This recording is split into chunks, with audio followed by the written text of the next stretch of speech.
Hi hello ಎಲ್ಲರೂ ಹೇಗಿದ್ದೀರಾ? ಎಲ್ಲರೂ ಚೆನ್ನಾಗಿದ್ದೀರಾ ಅನ್ಕೊತೀನಿ. ಜೆ ಡಿ ಆರ್ ಜ್ಯೋತಿ ಲಾಗ್ಸ್ಗೆ ಎಲ್ಲರಿಗೂ ಸ್ವಾಗತ. Welcome back to my YouTube channel. ಬನ್ನಿ, ಇವತ್ತು ನಾನು ಯಾವ ರೆಸಿಪಿ ತೊಗೊಬಂದಿದ್ದೀನಿ ಅಂದರೆ ತುಂಬ ಚೆನ್ನಾಗಿದೆ, ಕ್ರಿಸ್ಪಿಯಾಗಿದೆ. ಈಗ ಬೆಂಗಳೂರಲ್ಲಿ ಮಳೆ ಬರ್ತಾ ಇದೆ. ಮಳೆಗೆ ಸ್ವಲ್ಪ ಬಿಸಿ ಬಿಸಿಯಾಗಿ ತಿನ್ನೋಣ ಅಂತ ಅನ್ನಿಸ್ತಾ ಇದೆ ಅಲ್ವಾ? ನನಗಂತೂ ಅನ್ನಿಸ್ತಾ ಇತ್ತು. ಅದಕ್ಕೋಸ್ಕರ ಬಾಳೆಕಾಯಿ ಬಜ್ಜಿ ಮಾಡಿದ್ದೀನಿ. ಈಗ ಬನ್ನಿ, ಮೊದಲಿಗೆ ಬಾಳೆಕಾಯಿ ಬಜ್ಜಿಗೆ ಏನೇನು ಮಾಡಬೇಕು ಅಂತ ನೋಡ್ಕೊಳ್ಳೋಣ. 1-2 ಕಪ್ಪಷ್ಟು ಕಡಲೆ ಹಿಟ್ಟು ತೊಗೊಂಡಿದ್ದೀನಿ. 1 ಸ್ಪೂನ್ ಚಿಲ್ಲಿ ಪೌಡ್ರ್ ತೊಗೊಂಡಿದ್ದೀನಿ. 1/4 ಟೀ ಸ್ಪೂನಷ್ಟು ಸೋಡಾ ತೊಗೊಂಡಿದ್ದೀನಿ, ಅಡುಗೆ ಸೋಡಾ. ಮತ್ತು 1/4 ಟೀ ಸ್ಪೂನಷ್ಟು ಅಜ್ವಾನ್ ತೊಗೊಂಡಿದ್ದೀನಿ. ಅಜ್ವಾನ್ ಹಾಕ್ಕೊಂಡ್ರೆ ಹೋಮ್ ಕಾಳು ಅಂತೀವಲ್ಲ, ಅದನ್ನು ಹಾಕಿದ್ರೆ ತುಂಬ ಟೇಸ್ಟಿಯಾಗಿರುತ್ತೆ. ಅದಕ್ಕೋಸ್ಕರ ಈ ಥರ ಹಾಕ್ಕೊಂಡು ಇದನ್ನ ಚೆನ್ನಾಗಿ ಉಜ್ಬಿಟ್ಟು ಹಾಕಬೇಕು. ಆವಾಗ ಫ್ಲೇವರ್ ತುಂಬ ಚೆನ್ನಾಗಿ ಬರುತ್ತೆ.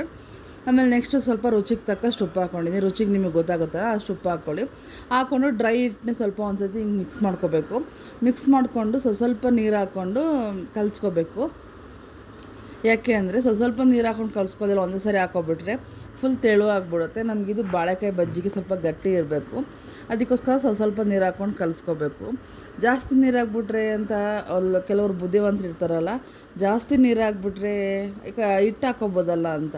ನೀವು ಹಿಟ್ಟು ಹಾಕ್ಕೊಂಡ್ರೆ ನಾವು ಎಷ್ಟು ಹಿಟ್ಟಿಗೆ ಹಾಕಿದ್ದೀವಿ ಅಷ್ಟೇ ಹಿಟ್ಟಿಗೆ ನಾವು ರುಚಿಗೆ ಉಪ್ಪು ಮತ್ತು ಖಾರದ ಪುಡಿ, ಅಜ್ವಾನೆಲ್ಲ ಹಾಕಿರ್ತೀವಿ, ಅದು ಅಷ್ಟಕ್ಕೆ ಇರುತ್ತೆ. ನಾವು ಎಕ್ಸ್ಟ್ರಾ ಹಿಟ್ಟು ಹಾಕ್ಕೊಂಡ್ರೆ ಏನಾಗುತ್ತೆ, ಎಕ್ಸ್ಟ್ರಾ ಹಿಟ್ಟು ಹಾಕ್ಕೊಂಡ್ರೆ ಸ್ವಲ್ಪ ಗಟ್ಟಿ ಆಗಿಬಿಡುತ್ತೆ ಬಜ್ಜಿ. ಎಕ್ಸ್ಟ್ರಾ ಖಾರದ ಪುಡಿ ಎಲ್ಲ ಹಾಕಿರಲ್ವಲ್ಲ, ಅದಕ್ಕೋಸ್ಕರ ನೋಡಿಕೊಂಡು ನಿಮ್ಗೆ ಎಷ್ಟು ಬೇಕಾಗುತ್ತೆ ಹಿಟ್ಟು, ನೀರು ಎಲ್ಲ ಎಷ್ಟು ಬೇಕಾಗುತ್ತೆ ಅಂತ ನೋಡ್ಕೊಂಡು ಹಾಕ್ಕೊಳ್ಳಿ. ಉಪ್ಪು ನೋಡ್ಕೊಳ್ಳಿ. ಈ ಟೈಮಲ್ಲಿ ಉಪ್ಪು ನೋಡ್ಕೊಂಡಾಯಿತು. ಉಪ್ಪು ನೋಡ್ಕೊಂಡಾದ್ಮೇಲೆ ಕರೆಕ್ಟಾಗಿದೆ. ಈಗ ಬಾಳೆಕಾಯಿನ ಕಟ್ ಮಾಡ್ಕೊಳ್ಳೋಣ ಬನ್ನಿ. ಬಾಳೆಕಾಯಿ ತುಂಬ ಅಂಟಿಸುತ್ತಲ್ವ, ಅದಕ್ಕೋಸ್ಕರ ಈ ಥರ ಎರಡು ಕಡೆಯೂ ಕಟ್ ಮಾಡ್ಕೋಬೇಕು. ಕಟ್ ಮಾಡಿಕೊಂಡು ನೀರೊಳಗಡೆ ಇಟ್ಕೋಬೇಕು. ನೀರೊಳಗಡೆ ಹಾಕ್ಕೊಂಡ್ರೆ ಕೈನೂ ಕಪ್ಪಾಗಲ್ಲ ಮತ್ತು ನೀಟಾಗಿ ಎಡ್ಕೋಬೋದು. ಕೈಯೆಲ್ಲ ಗಲೀಜು ಅಂತ ಅನಿಸಲ್ಲ, ಅನ್ಸಲ್ಲ. ನೋಡಿ, ಈ ಥರ ಕಟ್ ಮಾಡಿಕೊಂಡು ನಾನು ನೀರೊಳಗಡೆ ಹಾಕ್ಕೊಂಡಿದ್ದೀನಿ. ನೀರೊಳಗಡೆ ಹಾಕ್ಕೊಂಡು ಒಂದು 2 ನಿಮಿಷ ಹಿಂಗೆ ಬಿಟ್ಬಿಟ್ಟು, 2 ನಿಮಿಷನೂ ಬೇಡ, 1-2 ಸೆಕೆಂಡ್ ಹಿಂಗೆ ಬಿಟ್ಟು ಹಿಂಗೆ ಎತ್ಕೊಂಡು ಹಿಂಗೆ ನೀಟಾಗಿ ಎಡ್ಕೋಬೇಕು. ಇದನ್ನು ನಾವು ನುಗ್ಗೆಕಾಯಿ ಎಡ್ಕೊತಿದ್ವಲ್ಲ, ನುಗ್ಗೆಕಾಯಿನ ಹಿಂಗೆ ಈಜ್ಕೋತೀವಲ್ಲ, ಆ ಥರ ಹಿಂಗೆ ಎಡ್ಕೋಬೇಕು. ಇದನ್ನು ಎಡ್ಕೊಂಡ್ರೆ ನೀಟಾಗುತ್ತೆ. ಅದು ಡೈರೆಕ್ಟ್ ಹಾಗೆ ಹಾಕಬಾರ್ದು. ಇದನ್ನು ನೀಟಾಗಿ ಎಡ್ದುಬಿಟ್ಟು ಯೂಸ್ ಮಾಡಬೇಕು.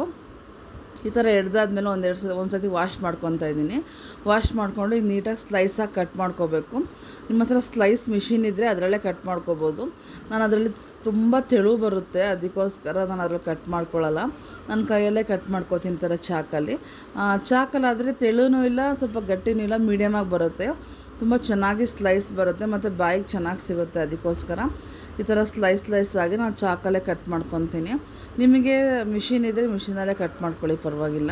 ನಂಗೆ ಈ ಥರ ಇಷ್ಟ ಆಗುತ್ತೆ, ಅದಕ್ಕೆ ಈ ಥರ ಕಟ್ ಮಾಡ್ಕೊತಾ ಇದ್ದೀನಿ. ನೋಡಿ, ಇಷ್ಟು ಸ್ಲೈಸ್ ಕಟ್ ಮಾಡ್ಕೊಂಡ್ರೆ ಸಾಕು. ನೋಡಿ, ನೋಡ್ತಾ ಇದ್ರೆ ಗೊತ್ತಾಗ್ತಾಯಿದೆ. ನನಗಿಷ್ಟು ಮೀಡಿಯಮ್ ದಪ್ಪ ಇದ್ದರೆ ಸಾಕು, ಜಾಸ್ತಿ ಏನು ಬೇಡ. ಈಗ ಅದು ಕಟ್ ಮಾಡಿ ಹಾಕ್ಕೊಂಡಾಯಿತು. ಸೈಡಿಗೆ ಎತ್ತಿಟ್ಕೊಂಡಿದ್ದೀನಿ. ಆಲ್ರೆಡಿ ಒಲೆ ಮೇಲೆ ಬಾಣಲಿ ಇಟ್ಟು ಎಣ್ಣೆ ಹಾಕ್ಕೊಂಡಿದ್ದೆ. ಎಣ್ಣೆ ಕಾಯ್ದಿದೆ. ಇಷ್ಟು ಕಾಯ್ದಿದ್ರೆ ಸಾಕು. ಎಣ್ಣೆ ತೀರಾ ಕಾಯಬಾರ್ದು, ಚೆನ್ನಾಗಿ ಕೊತ್ತ ಅಂತ ಕುದಿಯಂಗೆಲ್ಲ ಕಾಯಿಸ್ಕೋಬಾರ್ದು. ಮೀಡಿಯಮಾಗಿ ಕಾಯಬೇಕು. ಯಾಕಂದರೆ ಬಜ್ಜಿ ಫಸ್ಟ್ ಸ್ಟಾರ್ಟಿಂಗ್ ಹಾಕಿದ ತಕ್ಷಣ ಬಿಸಿ ಇರುತ್ತಲ್ಲ, ಅದು ಬೇಗ ಮೇಲೆ ಕಪ್ಪಾಗಿಬಿಡುತ್ತೆ. ಅದಕ್ಕೋಸ್ಕರ ಸ್ವಲ್ಪ ಕಾಯಿಸ್ಕೊಬೇಕು.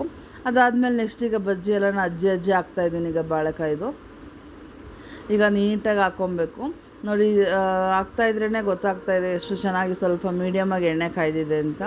ತೀರಾ ಕಾಯ್ದುಬಿಟ್ರೆ ಹಾಕಿದ ತಕ್ಷಣ ಮೇಲೆ ಬಂದು ಫುಲ್ಲು ಮೇಲೆಲ್ಲ ಬೆಂದೋಗ್ಬಿಡುತ್ತೆ, ಒಳಗಡೆ ಬೆಂದಿರಲ್ಲ. ಅದಕ್ಕೋಸ್ಕರ ಏನು ಮಾಡಬೇಕು, ನಾವು ಮೀಡಿಯಮ್ ಫ್ಲೇಮಲ್ಲಿ ಇಟ್ಕೊಂಡು ನೀಟಾಗಿ ಬೇಯಿಸ್ಕೊಂಡ್ರೆ 2 ಕಡೆಯೂ ನೀಟಾಗಿ ಒಳಗಡೆ ಎಲ್ಲ ಚೆನ್ನಾಗಿ ಬೆಂದಿರುತ್ತೆ ಬಾಳೆಕಾಯಿ ಎಲ್ಲ.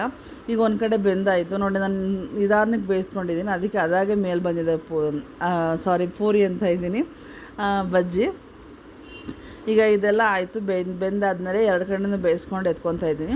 ಈ ಕಲರ್ ಬಂದರೆ ಸಾಕು, ಜಾಸ್ತಿ golden colour, full brown colour ಎಲ್ಲ ಬರೋದು ಬೇಡ. ಇಷ್ಟಾದರೆ ಸಾಕು. ಇಷ್ಟಾದರೆ ಎತ್ಕೊತಾ ಇದ್ದೀನಿ. ಈಗ ಎತ್ಕೊಬೇಕಾದ್ರೆ ಕಡಿಮೆ ಉರಿ ಕೊಟ್ಕೊಂಬಿಡ್ಬೇಕು, ಇಲ್ಲಾಂದರೆ ಅದು ಇನ್ನೂ ಎಣ್ಣೆ ಬಿಸಿ ಇತ್ತು ಅಂದರೆ ಇನ್ನೂ ಅದು ಸೀದೋಗ್ಬಿಡುತ್ತೆ.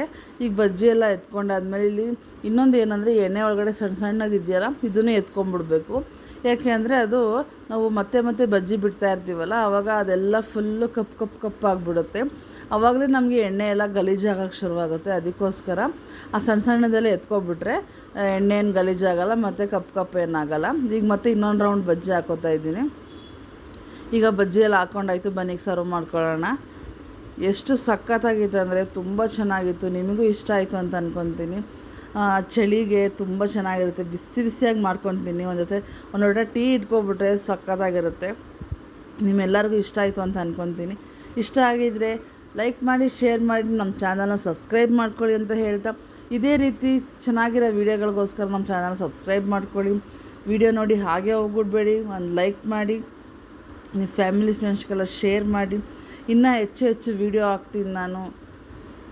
ನಿಮ್ಮ ಪ್ರೀತಿ ವಿಶ್ವಾಸ ಯಾವಾಗಲೂ ಹೀಗೆ ಇರಲಿ ಅಂತ ಕೇಳ್ಕೊತ ಬನ್ನಿ ಟೇಸ್ಟ್ ಮಾಡೋಣ ಹೇಗೆ ಬಂದಿದೆ ಅಂತ. ಎಷ್ಟು ಸಾಫ್ಟಾಗಿ ಬಂದಿದೆ ಅಂದರೆ ನೋಡಿ, ಒಂದೇ ಕೈಯಲ್ಲಿ ಹಿಂಗೆ ಮುರಿದ್ರೆ ಸಾಕು, ಎಷ್ಟು ಸಾಫ್ಟಾಗಿ ಒಳಗಡೆ ಚೆನ್ನಾಗಿ ಬೆಂದಿದೆ.